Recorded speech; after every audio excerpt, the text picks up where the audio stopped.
Au Sahara, il y a un petit jeu qui se déroule actuellement entre la France et l'Algérie. Ces deux puissances, manifestement, sont en conflit diplomatique. La crise ne faiblit pas entre Paris et Alger. Hier, le gouvernement a annoncé rappeler pour consultation l'ambassadeur de France. Une mesure symbolique mais forte pour l'exécutif qui part au bras de fer. Les autorités algériennes ont fait le choix de l'escalade. Et donc, nous répliquons avec fermeté comme nous l'avions annoncé. Avec fermeté, avec la plus stricte réciprocité. 12 fonctionnaires français de notre ambassade à Alger ont été expulsés. Nous expulsons 12 agents algériens de leur réseau diplomatique et consulaire. Hier soir, les 12 agents français ont été expulsés d'Algérie, des policiers et des gendarmes en route pour rejoindre la France. Une nouvelle dégradation brutale des liens diplomatiques entre les deux pays, qui fait suite à l'arrestation vendredi en France d'un agent consulaire algérien, soupçonné d'avoir participé à l'enlèvement d'un opposant au régime. Bruno Retailleau dénonce une surenchère dangereuse. Il est inacceptable, vraiment inadmissible, que la France soit un terrain de jeu pour les services algériens. Le ministre de l'Intérieur, tenu personnellement responsable par Alger du regain des tensions, jugeait hier soir que c'est à l'Algérie de faire le choix du dialogue ou de l'escalade. Qui peut en douter? Pas un jour sans que ces deux puissances ne se fritent, ne s'affrontent. Expulsion réciproque de diplomates. Oh, on va s'en mettre plein la gueule. Ça va mal se passer. Il faut durcir la contradiction. Il y a toujours 20 consulats d'Algérie en France et il y a toujours entre-temps au moins 3 à 4 consulats de France en Algérie. La vie continue. J'avertis les Africaines et les Africains qui se laissent emballer par les jeux de surface franco-algériens. Je dis bien des jeux de surface. C'est ça les jeux. Ils passent leur journée à s'étriper. Oh mon Dieu, pourrait-on penser, qu'est-ce qu'ils se détestent, les dirigeants français et les dirigeants algériens. Qu'est-ce qu'ils ont? Oh là là, qu'est-ce qu'on va faire de Tebboune et de Macron? Comment est-ce qu'on va pouvoir concilier les hommes de Retailleau avec ceux de Macron? Etc. Avec ceux de Tebboune. Etc. Ne vous laissez pas emballer. Africains, ça s'appelle les jeux franco-algériens. Ce sont les jeux. Maintenant, regardons les enjeux. Mais quels sont les enjeux? Voilà des puissances qui ont des positions convergentes concernant le Sahel. Voilà deux puissances en apparence opposées du point de vue du jeu, mais qui, du point de vue de l'enjeu, sont d'accord sur le Sahel. Il ne faut pas que émerge au sud du Sahara une grande puissance. Ça, là-dessus, Tebboune et Macron sont d'accord. Écrivez ça. Je recommence. Vous voyez comment ils jouent? Ils jouent à être opposés. Hein. Ils ont des bisbilles sur lesquels ils ne sont pas d'accord. Mais ils sont d'accord sur un point.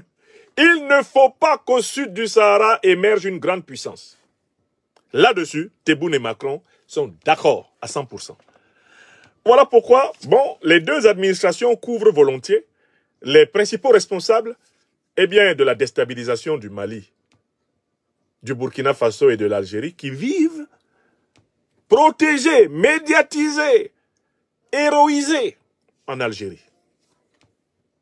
Vous avez noté? Donc, nous sommes samedi 19 avril 2025 et dans cette vidéo d'aujourd'hui, on va parler de la dégradation des relations diplomatiques qui existent entre la France et l'Algérie.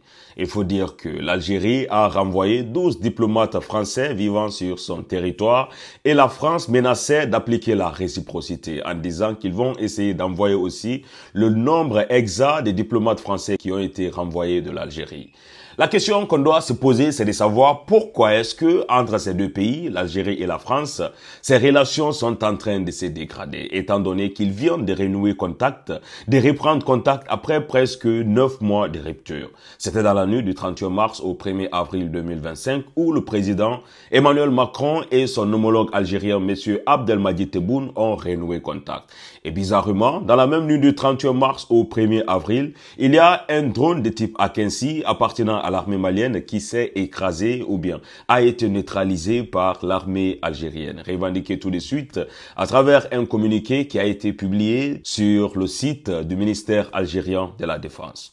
Il faut se rappeler que sur cette même chaîne, on avait publié une vidéo il y a 4 jours de cela, où l'ancien Premier ministre, M. Choguel Kogala Maïga, était en train de parler des relations qui existent entre l'Algérie et la France, entre l'Algérie et le Mali, et il continuait à dire que la relation diplomatique entre l'Algérie et la France sert qu'à nuire au Mali. Et raison pour laquelle, dans cette vidéo, on va rentrer en profondeur en disant que ce qui se passe superficiellement entre l'Algérie et la France ne doit pas beaucoup nous intéresser. Mais au contraire, c'est les enjeux qui sont derrière tout ça. Puisque l'Algérie et la France sont toujours d'accord sur un même point. Comment est-ce qu'ils vont essayer de dominer le Sahel et étendre leur suprématie? Dans cette vidéo, je vous invite à écouter les analyses pertinentes de Dr Franklin Yamsi qui nous aident à comprendre exactement les enjeux sur lesquels on doit se focaliser, mais pas sur ce qui se passe superficiellement en disant que ces deux pays sont en train de se faire la guerre. Bonjour et bienvenue à tous dans cette nouvelle vidéo. Je suis Gaspard et si c'est la première fois que vous regardez une de mes vidéos, n'oubliez pas de vous abonner, partager puisque ça pourrait intéresser aussi d'autres personnes. Pour nous autres, qui nous battons pour l'émancipation des peuples d'Afrique noire, la querelle franco-algérienne est un jeu. Pour nous, qui nous battons pour l'émancipation des peuples d'Afrique noire, l'enjeu véritable, c'est la souveraineté de l'Afrique noire, sur laquelle l'élite de gouvernement française et l'élite de gouvernement algérienne sont d'accord. Ce qui nous intéresse, c'est leur accord contre la souveraineté africaine. Quant à leur désaccord diplomatique historique, ce n'est pas notre affaire. Écrivez ça. Donc les Africaines et les Africains du monde entier n'ont pas à se laisser emballer par les querelles franco-algériennes. Ce sont des querelles de famille. Il s'agit de deux États et de deux peuples qui sont manifestement condamnés à vivre ensemble.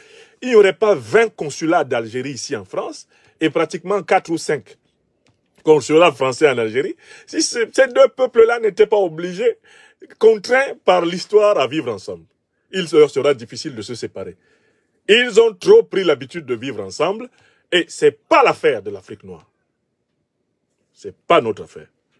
Notre affaire à nous, c'est qui abrite les chefs terroristes d'Al-Qaïda et l'État islamique, qui leur donne des renseignements militaires, qui leur donne de l'aide au combat, au point d'attaquer un drone militaire malien en territoire malien, qui s'associe à l'Ukraine, qui s'associe à Al-Qaïda et l'État islamique pour attaquer Tinzaouaten en juillet 2024. Qui donne de larges plages dans France 24, dans RFI, dans Jeune Afrique, dans Le Monde, aux chefs terroristes d'Al-Qaïda et de l'État islamique, qui finance ces organisations à travers le mécanisme subtil des rançons et des otages.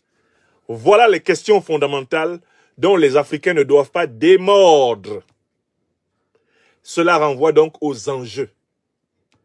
Du point de vue des jeux, l'élite politique française et l'élite politique algérienne sont opposées, mais du point de vue des enjeux, pour nous, Africains, au sud du Sahara, il n'y a aucune opposition. Et c'est ce qui nous intéresse. Écrivez ça. Je passe à un second jeu avec enjeu. C'est le jeu entre la Mauritanie et l'Algérie. On reste toujours là-bas, au Sahara. Un peu au-dessus du Sahel. La Mauritanie et l'Algérie viennent de signer un accord de coopération militaire.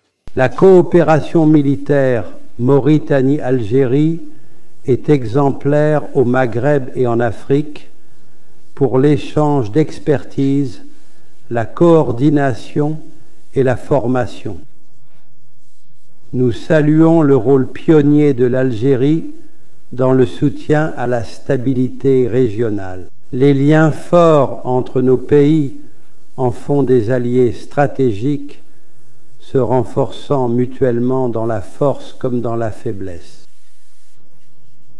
C'est un puissant accord de coopération militaire que ces deux puissances ont signé.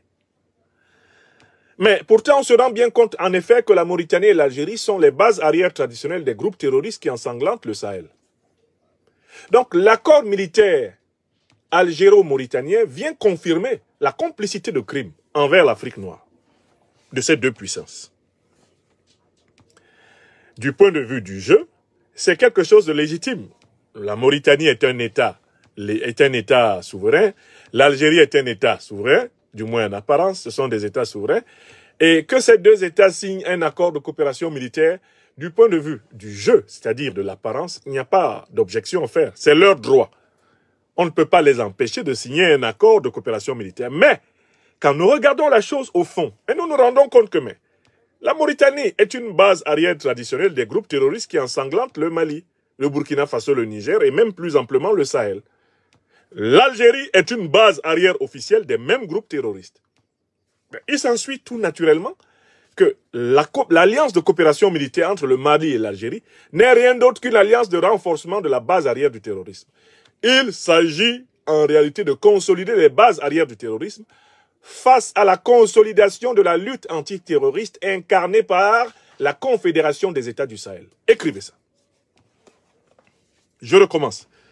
L'alliance militaire renforcée entre l'Algérie et la Mauritanie n'est rien d'autre qu'une tentative de réponse à l'alliance militaire renforcée entre le Mali, le Burkina Faso et le Niger.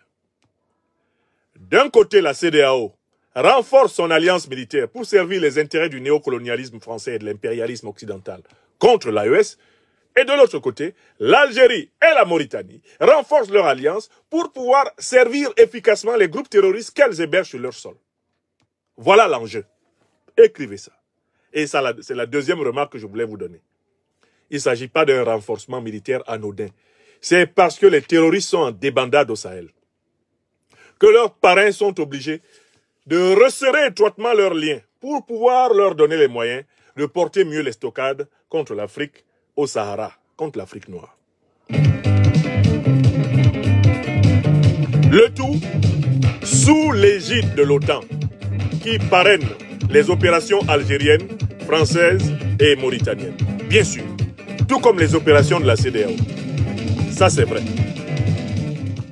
L'Algérie et la Mauritanie ont quelque chose en commun. Ce qu'il faut dire et rappeler à tous nos frères, c'est que ces deux pays constituent les bases arrières des groupes de terroristes qui sont en train de déstabiliser le Sahel. L'histoire est témoin, les faits récents sont aussi témoins. Et il y a 4 jours de cela, j'avais publié une vidéo sur cette chaîne. Pour les gens qui ne l'ont pas encore regardé, je vous prie de partir regarder parce que il y a des enseignements très intéressants dans cette vidéo.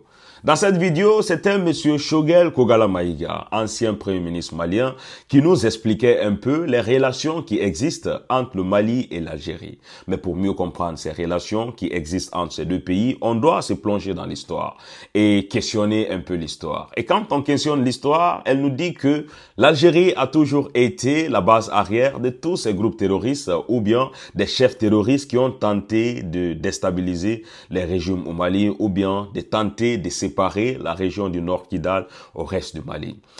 La preuve récente, c'est que l'imam Dicko est en Algérie depuis maintenant presque 1 an. Et les mêmes remarques sont faites aussi à l'encontre de la Mauritanie, qui est un pays frontalier au Mali, et que à chaque fois qu'un groupe terroriste est mis en danger, soit il se réfugie en Mauritanie ou bien qu'il se réfugie en Algérie. Et si on voit ces deux grands pays qui font frontière au Mali et qui font partie aussi du Sahel, il ne faut pas l'oublier, on doit se poser plusieurs questions. On doit se dire certainement que ils sont libres de signer des coopérations militaires. Ils sont libres d'échanger des informations militaires. Mais il y a une alerte qui doit partir à l'encontre de tous ces pays de l'AES. Il ne faut pas oublier que depuis très longtemps, on cherche à les déstabiliser. Et malgré tout cela, ils ont résisté. Ils ont déjoué tous les coups. Et ils veulent passer maintenant par des grands pays frontaliers à ces pays-là. Des pays où la plupart de ces terroristes sont refusés. Ils veulent officialiser et réorganiser ces groupes de terroristes qui sont quand même dans leur pays. Et les États membres de l'AES doivent prêter beaucoup attention à ces mouvements et renforcer aussi cette armée conjointe qui a été créée par ces 3 pays. Parce que tout ça là n'est qu'une réponse à ce qu'ils ont créé il y a quelques mois de cela. Sur ce, mes frères, je serai ravi de lire vos commentaires en bas de cette vidéo. Et on se retrouve à très bientôt pour une nouvelle vidéo, mes frères et sœurs. Nous avons l'occasion, nous aimons leur rendre hommage, car nous savons qu'ils sont tombés pour nous. Nous disons que si la France n'a pas oublié le général de Gaulle, que si les Américains n'ont pas oublié Martin Luther King, nous n'avons pas le droit d'oublier Thomas Sankara, Patrice Lumumba, Kwame Nkrumah, Jomo Kenyatta, King Rastafari from Ethiopia.